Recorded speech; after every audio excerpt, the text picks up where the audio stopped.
this time. So, after the moment in history from last night, we had a few statements, one of them in particular from the Donald J. Orange, about SNAP benefits, which increased by billions and billions of dollars, many-fold, which you would consider a fold would be at least double. And that's not true when we look at it in a moment. And if you look in previous videos on the channel, you'll see for yourself exactly what we've been over when it comes to SNAP, distribution, as well as food inflation and other factors that we're going to go over in today's video. So during Crooked Joe Biden's disastrous term in office, due to the fact that they were haphazardly handed to anyone for the asking as opposed to just those in need, which is the purpose of SNAP. Okay, we'll look at that real quick. Couple of considerations, at least the most important one first, is when we look at food inflation. Since we can say 2018, well, let's see, I pulled up, here we go. This is the annual food inflation rates 2016 and 2024. All right. The total, as we calculated, was about 30% with food inflation, as well as when we looked it up in previous videos. This one in particular seems to want to point out 2020 to 2024, even though I'm asking for 2016 to now, which is interesting to note. The peak, which is also interesting when we delve into that and why, in regards to food inflation, that went up the way it did, but also when we see how it got tampered down real quick after it happened. I think that is a point of consideration. And another point of consideration, too, when we just look at the simple rates alone, 2016 to 2017, that's triple.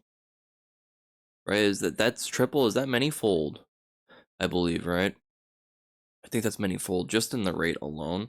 But the total amount, when you add up all the rates of change, then you'll get the total amount of inflation that occurred, right?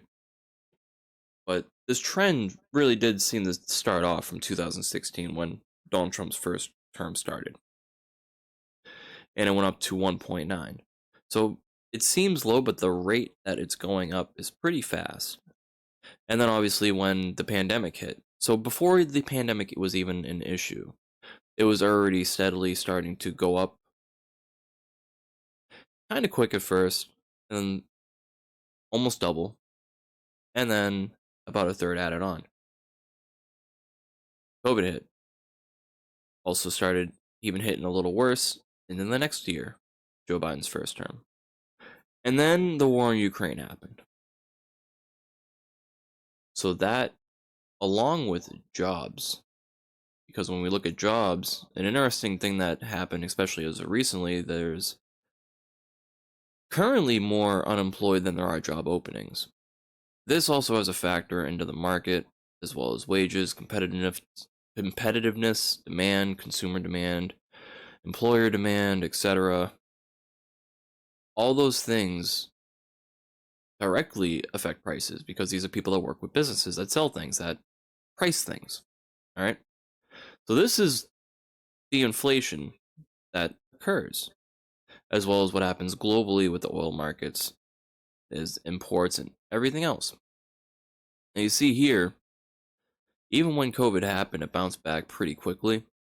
People started coming in, and then 2021 hit. Job openings all of a sudden just boomed, which, mind you, I mean, there was a lot of government jobs put out there available and everything else.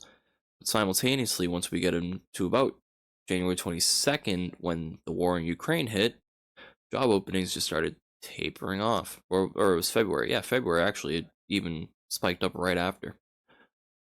And then July, and then it starts tapering down. And that's when we started seeing a lot of AI being introduced as a way to replace those jobs, as a way for employers to be like, well, we don't want to have to pay more and have competitive wages with so many job openings for so many jobs available for people to choose from, especially if they're qualified. I mean, there was a recovery from friggin' COVID, and then unemployment went down. But because job openings started going down, another interesting thing to point out is we look at hires. All right, hires didn't go up. You would think that the unemployed stayed somewhat steady until July 2024, and then we have our layoffs and starting to go up. It's pretty clear, but it stayed roughly pretty steady. But job openings keep going down, and this kind of helps prove the point of the whole AI replacement. Is when we look at hires versus the job openings went down, but you would expect them to hire more people. So inversely, hires should go up. They kept going down. They kept hiring less and less and less since after COVID. So that's very interesting. I think that's also when the Ukraine war started. So a lot of interesting things happened at that point in time. A lot of interesting things, which is a little chaotic, and I mean, understandably so for Joe Biden, for the Biden administration, especially halfway in, as they were dealing with the mess from the previous administration, with inflation already starting to kick off. And then even more so after. And mind you, this was already 4%. It did about double, a little more than double. But so didn't Trump's, at least in the 21st year of his presidency, when you think about it. I know it came from a bigger number, but there was a reason why it came from a bigger number. A lot of that was with how Trump handled the pandemic. But it just so happened to happen within the later years of his presidency, so, you know, just everything conveniently seemed to fit according to what was going on. And even then, still, Joe Biden was able to get inflation, the rate of inflation, lower than pre pandemic levels, almost back to 2019 levels within 2 years, toward the end of his term. So, those are key considerations when we look at the whole blame game. Now, like I said, when we looked at rates of expenditure change adjusted for change in recipients, because part of the argument, at least in that post, was the number of recipients. We went from 35.7 million recipients in 2019, so right when the pandemic hit. We'll consider that, or right before it, because that would be the amount that would shift that. And actually, I'm curious to see from then until the end of Trump's first term what happened first. All right, and then we also did another video yesterday about immigration as well as asylum and refugees that came in specifically, and them with some protections, at least their children in some instances, or even themselves, might be able to participate in SNAP. And that's a big might. But even then, still, they're still considered illegal immigrants, so perhaps not. But maybe they were considered in a different category under the immigrants, the total immigrants. There's still a lot of kind of open-ended questions in regards to some of the analysis that we did. But at the same time, we see from 2019 we had, I know I'm a little bit all over the place, I always am, but we had from 35.7 million up to 42 million, as we've been covering on the channel, and at 41.7 2024, and now 42 and up at this point, because with the 1 million layoffs that happened since President Trump came in, for his second time around. So I wanted to go back. SNAP recipients 2019 and 2020. So the last 2 years of his presidency. Oh, ooh. Well, there's most of them. That's very interesting. So 2020, fiscal year 2020. When does fiscal year 2020 end? Let's double check, make sure. Or I'll just do a new tab.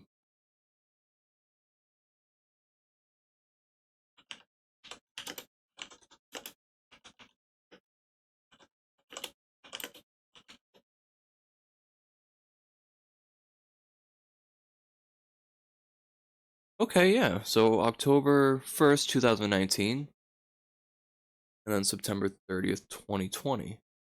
The election was in 2020, right? And then January 2021, Biden came in. So that is easily within Trump's last year of his term. Easily, with a few months to spare. And that's what, I mean, with a simple Google search, what we're seeing, right, is we just looked at the 2018 fiscal year. That was only 35.7. 35.7. Okay, I'll make it nice and clear. This is why math seems to be very hard for this administration, right? So brackets. And let me double check that real quick too, just to be sure. It is in the video when we looked over it, so it's there. But since Google AI likes to change things a lot,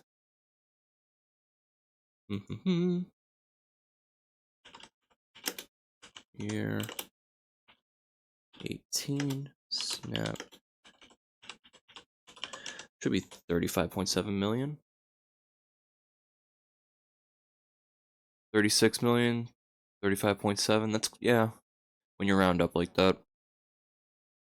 An average of 40.3 million low income individuals receive SNAP benefits. Wow. Oh, yeah, well, no, that wouldn't be COVID because that was before COVID. Wow.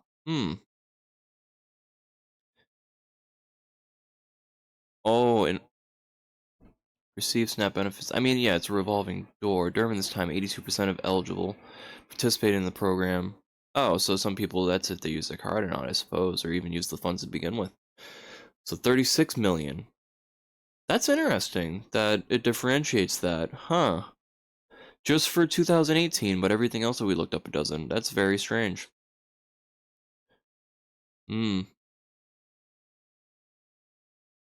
Okay, so it strictly takes out participation in that instance. I mean, we have about 36 million, or 35.7 was more exact. So it's interesting that that's different than last time.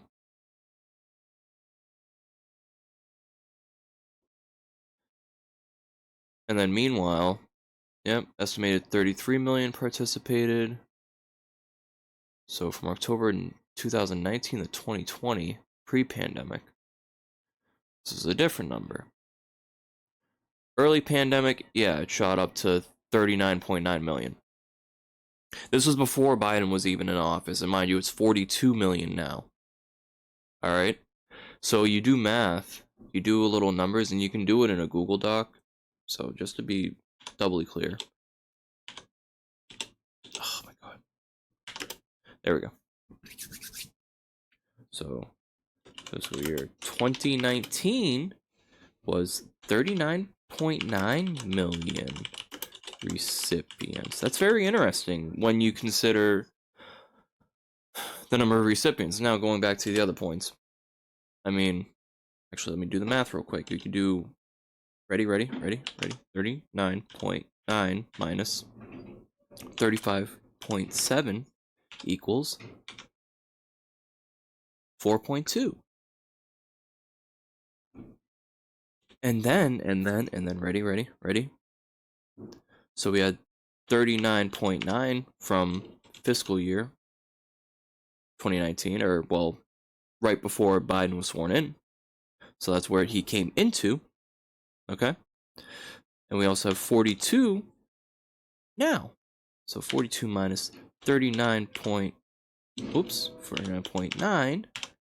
Oh, it's only 2.1. Wow, only half as many from Trump's last year compared to Biden's whole term. That's very interesting, isn't it, when you consider it like that? So framing is very important, but not even that. Doing math and actually understanding the truth behind the rates of what's going on with this blame game, saying many-fold, billions of dollars, for one, the amount of recipients, which is going to affect, obviously, the amount of expenditure for SNAP. That is one of the main factors.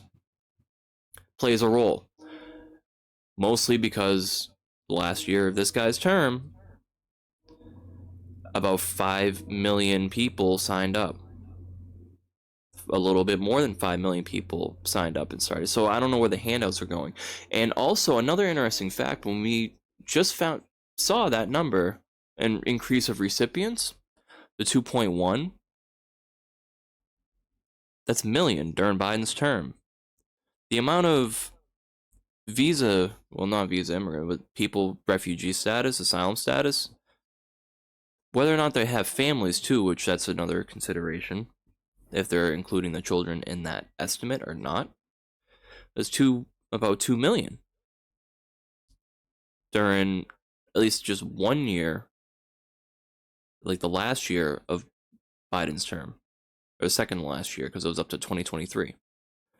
And mind you, again, we had the war in Ukraine, and part of those refugees obviously would be Ukrainian. So, I mean, there's a moral argument here that people typically make, whether they understand these numbers or not, is, do refugees and people that are seeking asylum, like we questioned before, do they not get these benefits? So that's an important thing to consider, especially when we look at the rate of unemployment as it being steady. So we're not getting necessarily new people. We had a slight rise, but we weren't getting that many new people being added to the program from being unemployed. And people weren't really losing wages. They weren't getting pay cuts unless they were changing jobs and stuff like that. But even then, still,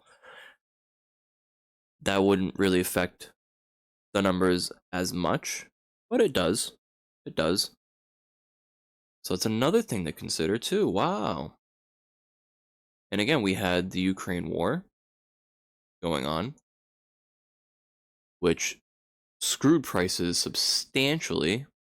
That was in February of Biden's term, and that's when inflation, as well as how job openings started going down, but inflation started going up. So it's very interesting to see that connection. And obviously, if oil prices and like the expenditure that businesses need to spend in order to keep up, due to mostly this, and as we just discovered, at Trump's last term, he added over 5 million new recipients to SNAP compared to Biden, who only had 2. So that's very interesting because most of the expenditure from new recipients lies on that. And now, when we look at the total food inflation being 30% at least since then, I guess we can do maybe a little bit more math. I would just like to get the freaking number.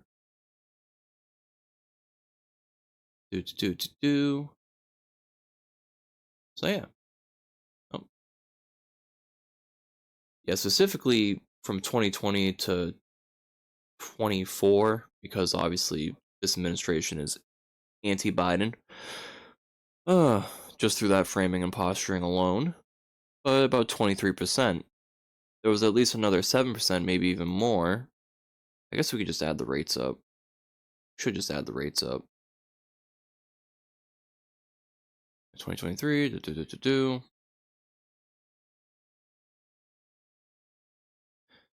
And the dollar has lost about 29% of its purchasing power. So if 23% is the blame because of Ukraine war, as well as the job market going to shit and being replaced by AI,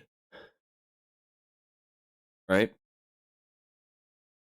And then the fact that the Biden administration was even able to taper all that down with the influx of refugees and other people that they were trying to help. I mean, to be fair, I would consider that good.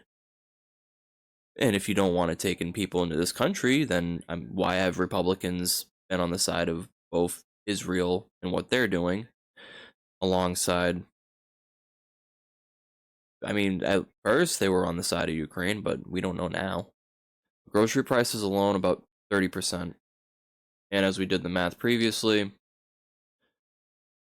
in regards to the expenditure from 2019 to now, considering the amount of recipients, which, mind you, most of them were added in Trump's last year,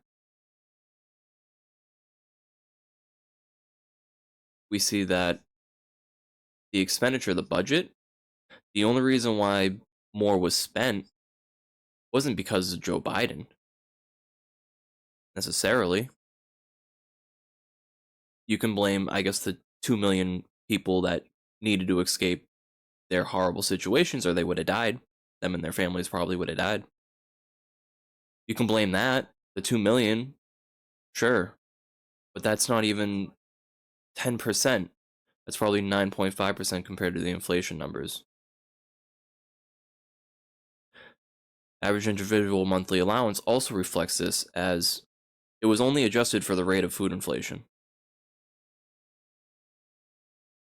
So the program was doing what the program does, adjust for inflation when doing these payouts. The monthly rates align with that, as well as the expenditure align with that. It was inflation. Did Joe Biden cause inflation? I mean, clearly the last 2 years, he tapered it down to less than pandemic levels. So that doesn't make sense in that frame of mind, that argument. When you look at the objective facts and how they were and the patterns within the data as well, and you look at the math, but this administration doesn't want to do that. It doesn't care about that. It's not their point. It's obvious. And we can go into maybe the ties relative to the Ukraine war that this administration might have, as well as with some of the behaviors and everything else. But that will have to be for another video, because there's a lot of interesting things that go on when you compare with how certain people act toward others. Pretty obvious. And at the same time, when we look at the numbers, I mean, Biden did not cause the inflation, was not many-fold more spending. It was only 30 to 40% more spending. Most of the recipients, over 5 million of the added recipients, came from Donald Trump's last year alone, compared to during the 4 years of Biden's term, only 2.1 million more recipients. So it was less than half as many from 4 years compared to Donald Trump's 1. And that's simple math, man. Come on. It didn't take me too long to even figure that out for you guys. But yeah. Anyways, lastly, let's see what the total inflation is for since 2016.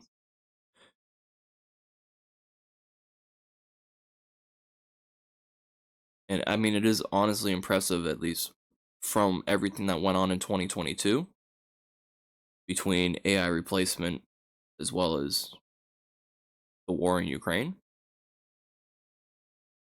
That it ended off with that low rate of inflation right there. But unfortunately, with what we're seeing now with AI developing and replacing even more people, it's a big issue. But let's see, we just got to add these up, because this is what it would have been each year added on.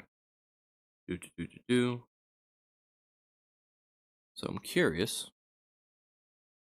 0.9, 1.4, 3.4, 3.9, 9.9, and I mean, anyone can do this, right? This is so friggin' easy. Yeah, 29.8 cents.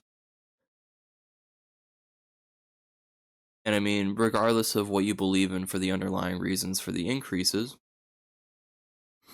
like regardless, I mean, the facts, the numbers, they all speak for themselves where the acceleration, the rate of change really hit, even if we're looking at small numbers compared to small numbers. Because those make huge differences, as well as what was inherited by Biden's administration. Clearly.